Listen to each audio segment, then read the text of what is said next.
शब्दै छैन। तपाईहरुले भनिहाल्नुभयो, मैले महसुस गरेँ।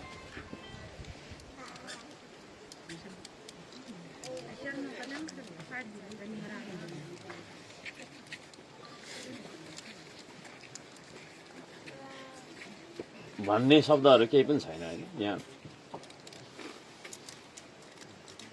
तपाईहरुको कुरा सुन्दा, तपाईहरुको त्यो देखिरहेको छु मैले हैन, त्योहरू देख्दाखेरि नै अब भन्ने शब्द मेरो केही पनि छैन। बुझ्ने कुरा हो, महसुस गर्ने कुराहरू मात्रै छन्। त्यो छ र हामी पुल बनाउँछौँ, तपाईहरुलाई सकेको सहयोगहरू गर्छौँ, त्यो छ। बाटो पनि उयो छ। यो यस्तो एउटा ठाउँ हैन, संसारको यस्तो एउटा कुना जुन कुनामा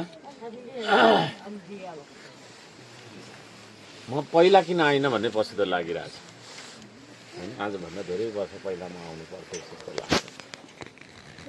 तर केही छैन, अब यो उमेरमा यहाँ आउने मैले मौका पाएँ।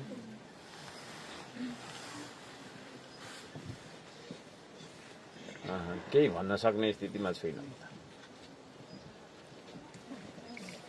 तपाईहरुले अघि भनिहाल्नुभयो, सम्मान गर्नुभएको छ, यसको लागि धन्यवाद छ हैन।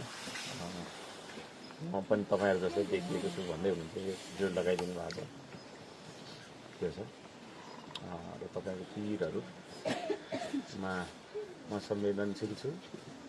मैले कहाँ कुरा उठाउनु पर्ने, के गर्नुपर्ने हो म गर्छु हैन। हामी सधैँभरि सँगै अगाडि बढौँ, त्यो भन्न चाहन्छु। के भन्ने होला र हैन, भन्ने कुरा केही छैन। बुझ्ने कुरा र महसुस गर्ने कुराहरू मात्रै छन्। के भन्न चाहन्छु। जय देश, जय माटो, जय सा, जय सा, जय सा, जय सा, जय सा, जय सा, जय सा, जय माटो, जय